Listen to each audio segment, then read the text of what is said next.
আপনি নিশ্চয়ই অর্থনীতি নিয়ে আলোচনা করতে গিয়ে ইনভিজিবল হ্যান্ড অর্থাৎ অদৃশ্য হাত এই শব্দটা শুনেছেন, কিন্তু আপনি কি বাস্তবে কি এর অর্থ বুঝতে পেরেছেন? Free trade, division of labour and economic self interest অর্থাৎ স্বতন্ত্র বাণিজ্য, শ্রম বিভাজন এবং নিজস্ব আর্থিক স্বার্থ, এইসব ধারণাগুলো কি আপনার জানা আছে? এই সব ছিল 200 বছর আগে প্রচলিত কিছু বিপ্লবী ধারণা, যেগুলো তুলে ধরা হয়েছিল অর্থনীতি বিষয়ক সবচেয়ে প্রভাবশালী বইগুলোর একটিতে। অ্যাডাম স্মিথ রচিত দি ওয়েলথ অফ নেশনস বইটি আধুনিক পুঁজিবাদের ভিত্তি স্থাপন করেছিল এবং বলেছিল যে সোনা রূপা সঞ্চয় করার মার্কেটালিজমের প্রবণতাটা বাজে। আধুনিক অর্থনীতির জনক হিসেবে স্মিথ ফ্রি মার্কেটস অর্থাৎ স্বাধীন বাজার ও সরকারি হস্তক্ষেপের সীমাবদ্ধতাকে জাতীয় সমৃদ্ধির পথ হিসেবে তুলে ধরেছিলেন। এই বইয়ের সারসংক্ষেপে আমরা স্মিথের অগ্রদূতপূর্ণ দৃষ্টিভঙ্গিগুলোর খুঁটিনাটি জানতে পারব, যেমন সেলফিশ অর্থাৎ আত্মস্বার্থবাদিতায় কেন সমগ্র সমাজের কল্যাণ থাকতে পারে। আপনি বুঝতে পারবেন যে অ্যালকোহল বানাতে স্কটল্যান্ডে কেন কেউ আঙ্গুর চাষ করতে চায় না এবং ঠিকমতো শ্রম বিভাজন করলে উৎপাদনশীলতা অর্থাৎ প্রোডাক্টিভিটি কিভাবে 2000 গুণ বৃদ্ধি পেতে পারে। যদি আপনি মুক্তবাজার অর্থনীতি সম্পর্কে সঠিক ধারণা পেতে চান এবং স্মিথের চিরন্তন প্রজ্ঞা বুঝতে চান, তাহলে এই অসাধারণ বইয়ের সারাংশটি অবশ্যই সম্পূর্ণ দেখুন। এই গুরুত্বপূর্ণ ধারণাগুলো এখনো আজকের অর্থনৈতিক নীতিকে নির্ধারণ করছে, সেগুলো মিস করবেন না।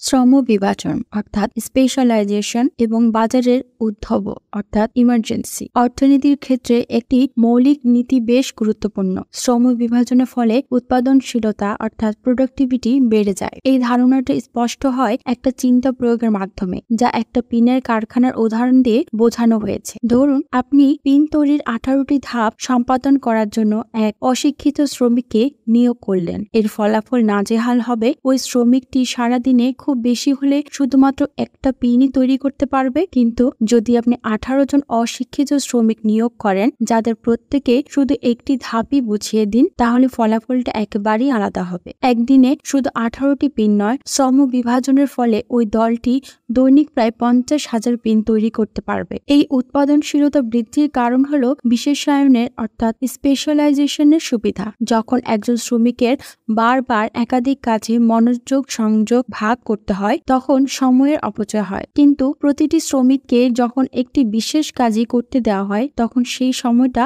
কাজে লাগে এবং উৎপাদনটাও বেড়ে যায়। আরো কিছু বিশেষায়নের ফলে নতুন নতুন উদ্ভাবন ও ইনভেনশনের তৈরি হচ্ছে। যখন কোনো বিশেষ একটা কাজই একজনেরই পুরোপুরি নজরদারির আওতায় থাকে, তখন ওই কাজটাকে আরো সহজ ও দ্রুত করার উপায় খুঁজে বের করার সম্ভাবনা বেশি থাকে। ইতিহাসে তার একটা বাস্তব উদাহরণ আছে। প্রথম অগ্নিনির্বাপক যন্ত্রটিতে তখনই দ্রুত উন্নতিও এলো যখন একজন কর্মচারী পানি তথা জলের বাল্ব চালু ও বন্ধ করার জন্য একটা পাইপ ব্যবহার করতে শুরু করলেন, যেটা তার একমাত্র কাজ ছিল। উৎপাদনশীলতা বাড়লে প্রায়ই পণ্যের অতিরিক্ত পরিমাণে বেড়ে যায়, আর প্রাচীনকালে সেই অতিরিক্ত পণ্য অন্য কোনো দ্রব্যের সঙ্গে বিনিময়ে আদান প্রদান করা হয়। যেমন একজন শিকারীর যদি অতিরিক্ত গোশত তথা মাংস থাকতো, সে তা একজন রুটিওয়ালার কাছে দিয়ে তার বিনিময়ে রুটি নিতে পারত। কিন্তু যদি অন্য পক্ষটি সেই প্রদত্ত পণ্যটি না চায়, তাহলে তখন কি হবে? এই সমস্যাটাই টাকার চলন আনার কারণ হয়েছে। সেই ব্যক্তি গোশত তথা মাংস ব্যবসায়ী হয়ে তার অতিরিক্ত মাংস তথা গোশত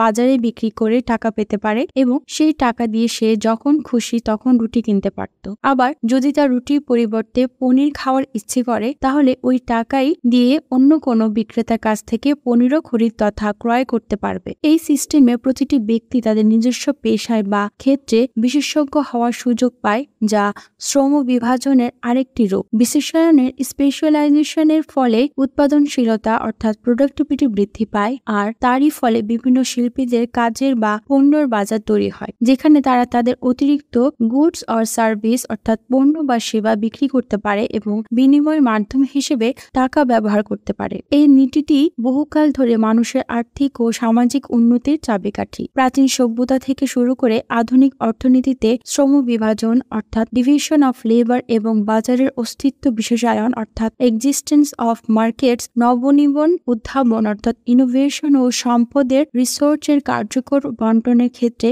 গুরুত্বপূর্ণ ভূমিকা পালন করে আসছে। সমাজ যত এগিয়ে যাচ্ছে, শ্রম বিভাজন এবং বিশেষায়নের গুরুত্ব ততটাই বেড়ে চলছে। এই নীতিগুলো গ্রহণ করলে আমরা বেশি দক্ষতা, উৎপাদনশীলতা ও আর্থিক সমৃদ্ধি অর্জন করতে পারব, যা ব্যক্তি, সমাজ এবং জাতির ভবিষ্যৎকে আরো উজ্জ্বল করবে। তাই শ্রম বিভাজন এবং বাজারের গুরুত্বকে আমাদের সর্বদা স্মরণ রাখা উচিত। একজন ব্যক্তি তার জীবনের সকল কাজই নিজে নিজে করার চেয়ে একটি বিশেষ কাজে নিজেকে মনোনিবেশ করলে সে এবং অন্যরাও অনেক বেশি সফল হবে। আর যদি প্রত্যেকেই তাদের নিজস্ব ক্ষেত্রে বিশেষজ্ঞ হয় এবং অন্যদের সাথে বিনিময় করে, তাহলে সবাই লাভবান হবে এবং সমগ্র অর্থনীতিরও উন্নতি ঘটবে। শ্রম বিভাজন হচ্ছে একটি জটিল প্রক্রিয়া, কিন্তু এটি মানব সভ্যতার প্রগতির মূল চাবিকাঠি। তাই এই নীতিগুলোকে গ্রহণ করা ও বাস্তবায়িত করাটাই হবে আমাদের লক্ষ্য। তাহলেই আমরা উন্নত ও সমৃদ্ধ এক ভবিষ্যতের দিকে এগিয়ে যেতে পারব।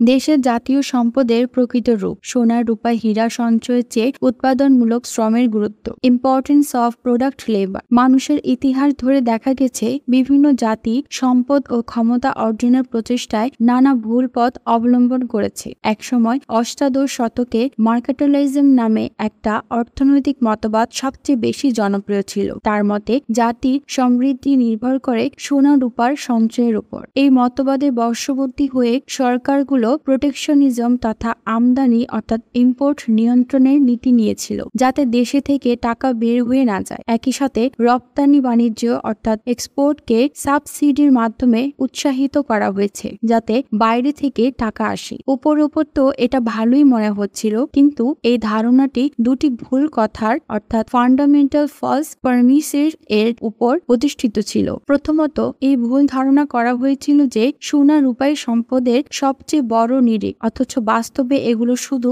বিনিময়যোগ্য পণ্য মাত্র, চাল বা গমের মতোই। দ্বিতীয়ত, এই ভুল ধারণা করা হয়েছিল যে এক জাতি তথা দেশের সমৃদ্ধি নির্ভর করে অন্য দেশ তথা জাতিগুলো থেকে নিজেরা কতটা উপর রয়েছে তার উপর, অথচ বাস্তবে একটা জাতি তথা দেশ বাণিজ্যের মাধ্যমেই সমৃদ্ধ হতে পারে। যদি আশেপাশের দেশগুলো সমৃদ্ধ হয়, তবুও সোনা রূপা সঞ্চয় করার বদলে একটা দেশের প্রকৃত সম্পদ হচ্ছে তার শ্রমশক্তি, কারণ শ্রমই সব ধরনের উৎপাদন অর্থাৎ প্রোডাকশন সম্ভব করে, যেগুলো বিনিময় করা যায়। আর একটা পণ্যের মূল্য নির্ধারণ তো হয় তা উৎপাদন করতে কতটুকু শ্রম লেগেছে তা দিয়ে। এর একটা উদাহরণ দেওয়া যাক। একটা পিনের কারখানায় পিন উৎপাদন করলে 3 ধরনের মূল্য পাওয়া যায়। প্রথমত, শ্রমিকদের শ্রমের বিনিময়ে মজুরি দেওয়া হয়। দ্বিতীয়ত, পিন বিক্রি থেকে কারখানার মালিক লাভ করেন। তৃতীয়ত, যার জমিতে কারখানাটা তৈরি সে ভাড়ার মাধ্যমে মূল্য পান। সব শ্রমের ফলাফলকে একসাথে স্টক বলা হয়। এই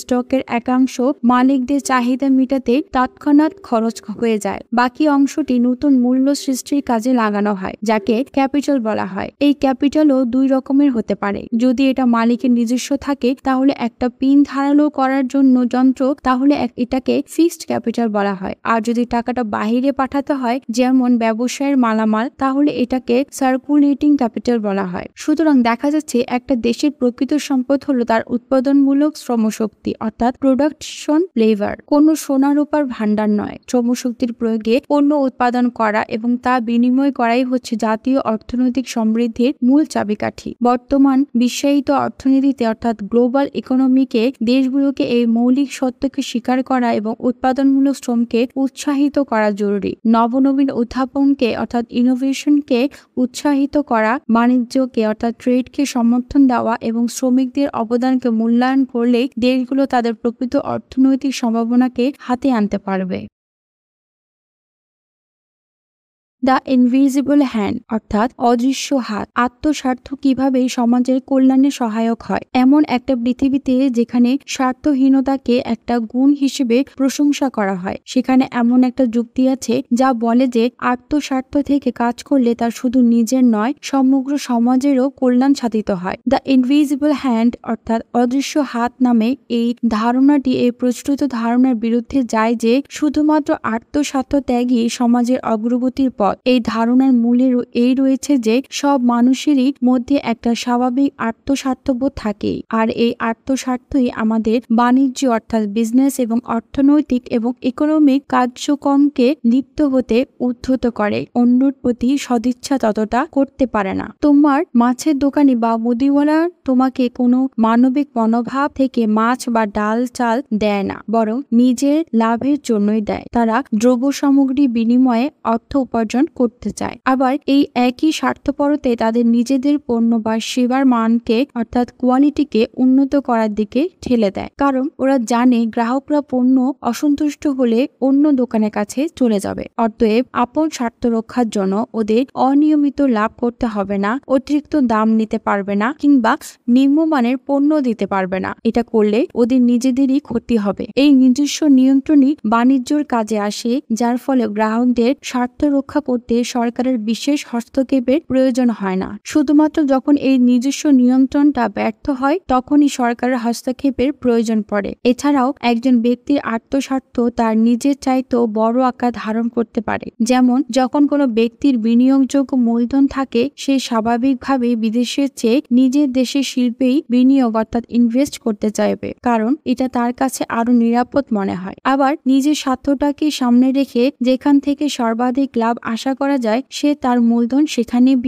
বিনিয়োগ করবে। যদিও এসবগুলো দেখতে আত্মস্বার্থ বা স্বার্থপরের মতো লাগলেও বাস্তবে এগুলোই সমাজের রাজস্ব অর্থাৎ রেভিনিউ এবং সমৃদ্ধি বৃদ্ধিতে কাজ করে। নিজের দেশের শিল্পে বেশি মূলধন বিনিয়োগ করলে এবং লাভজনক উদ্যোগী সম্পদ খরচ করলে অজান্তেই ওই ব্যক্তিগুলো দেশের অর্থনৈতিক বৃদ্ধি ও উৎপাদনের চালিকা শক্তি অর্থাৎ ফিউল যোগায়। বৃদ্ধি পাওয়া রাজস্ব যেহেতু বৃদ্ধি পাওয়া উৎপাদনের ফলাফল, মূলধনের এই বিনিয়োগটাই সমগ্রভাবে বেশি উৎপাদনের দিকে নিয়ে যায়, যার ফলে সমগ্র দেশটি অর্থনৈতিকভাবে সমৃদ্ধ হয়। এভাবে একটা অদৃশ্য হাতই যেন ব্যক্তিদের সমাজের স্বার্থে কাজ করতে বাধ্য করে, যদিও তারা নিজেদের স্বার্থকেই সামনে রাখে। এই অদৃশ্য হাত এই ধারণাটি এই প্রচলিত ধারণার বিরুদ্ধে যায় যে শুধুমাত্র অনার্থ স্বার্থতাই বা স্বার্থহীনতাই সমাজের অগ্রগতির পথ। আমরা যদি মেনে নিই যে আত্মস্বার্থ বা স্বার্থপরতা সামগ্রিক কল্যাণকে সহজ করতে পারে বা এগিয়ে নিতে পারে, তাহলে আমরা ব্যক্তিগত স্বার্থবোধকে অর্থনৈতিক বৃদ্ধি, উদ্ভাবন ও সামগ্রিক সমৃদ্ধি অর্জনের জন্য কাজে লাগাতে পারব। অর্থনীতিতে অদৃশ্য হাতের এই তত্ত্বটি আমাদের শেখায় যে ব্যক্তিগত স্বার্থই যখন সঠিকভাবে নির্দেশিত হয় তখন তা সমগ্র সমাজের কল্যাণ অর্জনের পথ প্রশস্ত করে দেয়। যেমন প্রতিযোগিতামূলক বাজারে প্রতিষ্ঠানগুলো তাদের নিজস্ব স্বার্থ রক্ষার্থে উন্নত মানের পণ্য ও সেবা অর্থাৎ best quality product and service দিতে বাধ্য হয়, যার ফলে গ্রাহকরাও উপকৃত হয়। অতএব ব্যক্তিগত স্বার্থকে নেতিবাচক তথা খারাপ নজরে না দেখে আমাদের এর সঠিক ব্যবহারকে উৎসাহিত করা উচিত। এতে করে আমরা একদিকে ব্যক্তিগত উদ্যোগকে চাঙ্গা করতে পারবো, অন্যদিকে সামগ্রিক প্রগতিও সাধিত হবে। সুষ্ঠু নীতিমালা ও পরিবেশ সৃষ্টি করলে ব্যক্তিগত স্বার্থ বৃদ্ধি পাবে এবং তা জাতীয় তথা দেশের অর্থনীতির চাকাকেও ঘুরিয়ে দেবে। একক এবং সামষ্টিক উভয় ক্ষেত্রেই লাভ থাকবে, সমৃদ্ধি ও কল্যাণ বৃদ্ধি পাবে। সুতরাং দেখা যাচ্ছে ব্যক্তিগত স্বার্থ মোটেও সমাজ বিরোধী নয়, বরং সঠিক পথে পরিচালিত হলে এটা সমাজকেই সমৃদ্ধ করতে পারে। আমাদের এই বোধটা আত্মস্থ করাই জরুরি। ফ্রি মার্কেটের গুণাবলী আর সরকারের সীমিত ভূমিকা। যখন আমরা ব্যক্তিগত স্বার্থিক গুরুত্বপূর্ণ দিকগুলো বুঝতে পারি তখন একটা প্রশ্ন মাথায় আসে, একটা সমৃদ্ধশালী অর্থনীতিতে সরকারের কি ভূমিকা হওয়া উচিত? এর উত্তর হলো সীমিত অর্থাৎ লিমিটেড আর ফোকাসড অ্যাপ্রোচ, যাতে ফ্রি মার্কেটের ফুলে ফাঁপার সুযোগ থাকে আর অর্থনৈতিক প্রবৃদ্ধি চলে। সরকারের দায়িত্বগুলোকে কিছু গুরুত্বপূর্ণ কাজে সীমাবদ্ধ থাকা উচিত। প্রথমত, সরকারকে একটা স্থায়ী সেনাবাহিনী রেখে শান্তির সময়ে সমাজকে দাঙ্গা, হিংসা বা আক্রমণ থেকে রক্ষা করতে হবে। এটা দেশের নিরাপত্তা আর স্থিতিশীলতা নিশ্চিত করবে, যা অর্থনৈতিক সমৃদ্ধির পূর্বশর্ত। দ্বিতীয়ত, সরকারকে আইনের শাসন নিশ্চিত করতে হবে, আইনগত অধিকার প্রতিষ্ঠা করে আর অপরাধীদের শাস্তি দিয়ে একটা শক্তিশালী আইনি সিস্টেম, ব্যবসা আর ব্যক্তিদের আস্থা আর দায়িত্বশীলতার পরিবেশ তৈরি করবে, যা অর্থনৈতিক কার্যকলাপে নিরাপদ অংশ অংশগ্রহণের জন্য গুরুত্বপূর্ণ। তৃতীয়ত, সরকারকে পাবলিক ওয়ার্কস এর নির্মাণ আর রক্ষণাবেক্ষণ করতে হবে, বিশেষ করে সেগুলো যেগুলো ব্যক্তিদের পক্ষে খুবই জটিল বা খরচাপ্রদ, যেমন রাস্তাঘাট আর ব্রিজ এইসব বানানো ও মেরামত করা। এই অবকাঠামোগত প্রকল্পগুলো বাণিজ্য আর পরিবহনের সহজ প্রবাহ নিশ্চিত করবে, যা অর্থনৈতিক প্রবৃদ্ধির পথকে প্রশস্ত করবে। আরও রাষ্ট্রকে বাণিজ্য অর্থাৎ বিজনেস বা শিক্ষার জন্য সুবিধাদি করতে হবে, যেমন জাতীয় প্রাথমিক বিদ্যালয় পরিচালনা করা। একটা শিক্ষিত জনগোষ্ঠী আর বাণিজ্য বান্ধব পরিবেশ একটা সমৃদ্ধশালী অর্থনীতির জন্য খুবই প্রয়োজনীয়। তবে এই সীমিত দায়িত্বগুলোর বাইরে অর্থনৈতিক প্রবৃদ্ধির ওপর নেতিবাচক প্রভাব এড়ানোর জন্য সরকারের হস্তক্ষেপ সীমিত রাখা উচিত। বাণিজ্য করতে বা নিয়ন্ত্রণ করার পরিবর্তে সরকারকে ফ্রি মার্কেটে সহায়তা করা উচিত, যেখানে ক্রেতা আর বিক্রেতারা স্বাধীনভাবে পারস্পরিক সম্মত মূল্য, কোনো বেশি শুল্ক অর্থাৎ ট্যাক্স বা বাধা ছাড়াই বিক্রয়, ক্রয় আর আন্তর্জাতিক বাণিজ্য করতে পারবে। ঠিক মার্কেন্টাইল ইকোনমিক সিস্টেমের মতো ফ্রি মার্কেটে করায়ন সরকারের সীমিত খরচ মেটানোর জন্যই হওয়া উচিত। প্রতিটি ব্যক্তিকে আয়ের সমানুপাতিক কর অর্থাৎ ইনকাম ট্যাক্স দিতে হবে, আর কারবারের লাভবান হলে সেজন্য কর অর্থাৎ ইনকাম ট্যাক্স দিতে হবে। ফ্রি মার্কেট অর্থনৈতিক প্রবৃদ্ধিকে সমৃদ্ধ করে, কারণ ব্যক্তিরাই সরকারের চেয়ে ভালো জানেন নিজেদের আর সমাজের কল্যাণ কি ও কোনটা। উদাহরণস্বরূপ, থিওরিটিক্যালি স্কটল্যান্ডে গ্রিন হাউস বানিয়ে আঙ্গুর চাষ করে তা থেকে ওয়াইন বানানো যায় ঠিকই, কিন্তু তাতে ফ্রান্সের চেয়ে অনেক বেশি খরচা লাগে। এই পুরোটা প্রবাদটা মেনে চলা ভালো যে বাইরে যা সস্তায় কিনতে পাওয়া যায়, বেশি খরচে তা তৈরি করা উচিত নয়। যে কোনো ব্যক্তি বুঝবে স্কটল্যান্ডে আঙ্গুর চাষ করা তা থেকে ওয়াইন তৈরি করা অর্থনৈতিকভাবে বেকার সিদ্ধান্ত। তাই ফ্রি মার্কেট এবং এমন অর্থহীন খরচ এড়িয়ে যায়। মার্কেন্টাইল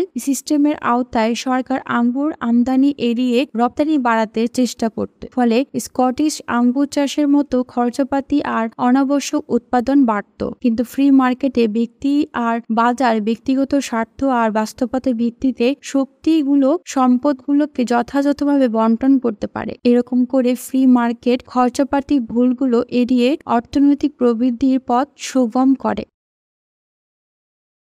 সারসংক্ষেপ, অ্যাডাম স্মিথের প্রখ্যাত গ্রন্থ দ্য ওয়েলথ অফ নেশনস থেকে মূল শিক্ষাটা যেটা নিতে পারি তা হলো অর্থনৈতিক সমৃদ্ধির জন্য একটা গভীর আর প্রভাবশালী দৃষ্টিভঙ্গি। শ্রম বিভাজন আর বিশেষায়নী অর্থাৎ ডিভিশন অফ লেবার অ্যান্ড স্পেশালাইজেশনই সমাজের উৎপাদনশীলতার প্রধান চালিকা শক্তি। যখন ব্যক্তিদের নির্দিষ্ট কাজে মনোযোগ দেওয়ার সুযোগ দেওয়া হয়, অনাবশ্যক সময় ও শক্তির অপচয় কমে যায় আর উৎপাদন বেড়ে যায়। এই বাড়তি সামগ্রী তারপর প্রত্যেকের ব্যক্তিগত স্বার্থের সঙ্গে মিলিয়ে বিনিময় বা বিনিয়োগ করা যায়। আশ্চর্যজনকভাবে এই স্বার্থ সিদ্ধির অনুসরণে পুরো সমাজের কল্যাণও অন্তর্নিহিত থাকে। বাজারের বাস্তব শক্তিগুলো স্বাভাবিকভাবেই সম্পদগুলোকে সর্বাধিক উৎপাদনমুখী ব্যবহারের দিকে পরিচালিত করে, ফলে সর্বজন কল্যাণের জন্য নতুন নতুন উদ্ভাবন আর সমৃদ্ধি সৃষ্টি হয়। এই কারণেই সরকারের ভূমিকা সীমিত রাখা উচিত। ফ্রি মার্কেটকে বাধাহীনভাবে চলতে দিতে হবে। বেশি কর অর্থাৎ ট্যাক্স, নিয়ন্ত্রণ অর্থাৎ কন্ট্রোল বা হস্তক্ষেপ সেই শক্তিগুলোকে বাধাগ্রস্ত করবে যেগুলো অর্থনৈতিক সমৃদ্ধি আর সামাজিক উন্নয়ন অর্থাৎ ইকোনমিক গ্রোথ অ্যান্ড সোশ্যালাইটাল প্রোগ্রেসকে চালিত করে। বিশেষায়ন, বাণিজ্য, ব্যক্তি স্বাধীনতা এবং ফ্রি মার্কেটের নীতিগুলো গ্রহণ করলে বিশ্বের দেশগুলো তাদের প্রকৃত অর্থনৈতিক সম্ভাবনা আবিষ্কার করতে পারবে এবং সকল নাগরিকের কল্যাণে স্থায়ী সমৃদ্ধির পথ সুগম করবে। দ্য ওয়েলথ অফ নেশনস গ্রন্থের এই চিরন্তন প্রজ্ঞা অর্থাৎ উইজডম আজও প্রাসঙ্গিক, যা ফ্রি এন্টারপ্রাইজের রূপান্তরকারী ক্ষমতা এবং ব্যক্তিগত উদ্দীপনাগুলোকে সমাজের সর্বজন কল্যাণের সঙ্গে সামঞ্জস্যপূর্ণ করার প্রভাব মনে করিয়ে দেয়।